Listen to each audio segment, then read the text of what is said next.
increase, and increased tourism, property development, construction, technology, agriculture and education.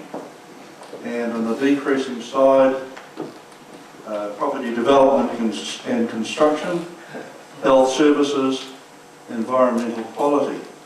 Changing demographics, the outdoor environment, particularly the winter and the ski industry, but also wrapped up in that was tourism. The cost of living increasing, which was driving young families out of town, and decreasing economic returns for businesses, which is also making it very difficult for some small businesses to survive here.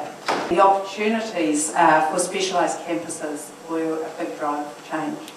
The lifestyle that we enjoy here and the increasing leisure time which people have both within this community and outside communities, which gives them time to shoot in for a weekend or a long weekend, even for international destinations. The lack of high value jobs and the overall lack of jobs was the affordability of housing and living was a key issue. Airports and accessibility and facilities really important for future change. The cost of living was important to both groups. We just need to be able to live here and with that job opportunities. Agriculture and viticulture has not been mentioned yet. Actually we saw that as a decreasing item. Availability, i.e. cost of energy. The natural resources and access to resources, e.g. land, was another one. The resources that we have to bring into Wanaka, this is on the increase. The sense of community is decreasing, has decreased, and the trust and the cohesion within the community as population grows. More and more people coming in and bringing wealth, like retirees and that sort of thing, who aren't able to earn their living here, but they're bringing in wealth to our community. Land and water quality, food quality as well. In the middle, which is not on either side, was development of irrigation around agriculture. We're not sure whether this is increasing or decreasing, but an important, massive part of change is young people. I think we need to harness the young people's energy. We need to try and keep them here for longer, support them and guide them, and they will bring the massivest change ever. So what's going to happen with those sheets is they will be succinctly processed into one squeeze, if you like. So the idea of this funnel or squeeze is that it enables people to talk a common language. So we can talk about hitting the wall. We can talk about what it might be like if those lines go parallel. And those drivers of change are made to be constant so that they're not shaping our future in a way we don't want.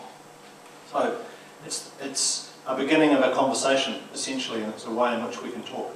So the next thing we'd like to do by way of activity is to begin to think about success and what that looks like. If we think about economic success, we want to capture what those indicators are. Is it the number of jobs? Is it per head capita per population in Wanaka? What is it? What are those indicators, okay? Let's have some scribes, new scribes and new helpers. Economic success would look like more jobs and diversity of employment. That there would be an even spread of tourist activity, so we'd be cutting out that shoulder season. Socially, environmentally, we looked at water quality and just the quality of the environment in general, so that if it was restored and looked after, that would be an indicator of success. More developed social infrastructure, for example, transport, health services and education. Integrated businesses, so businesses which promote the interests of other businesses within the community. We termed it not compromising our natural environment. Opportunities for youth, employment opportunities for youth. A higher average wage, and I guess that links to the more diversity of jobs and businesses. With quality over quantity, the quality of life was really important as a success indicator. More is not always better, we thought. Our community is doing very, very well and working and getting lots of money. It didn't necessarily lead to happiness.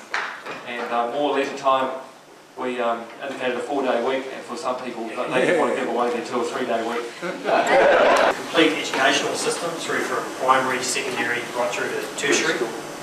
Good work-life balance. Diversity of businesses, which then linked into the number of full-time employed, increasing the average income, percentage of the population employed. And of course, all that is underpinned by make sure we've got good viable businesses in town, access to a sustainable environment. Not to support growth at all costs to social and environmental issues. Instead of sending money away from our district, and encourage keeping the money in our district and supporting community investment. We thought that actually our lakefront could be sort of looked at separately, in that here we are with this wonderful jewel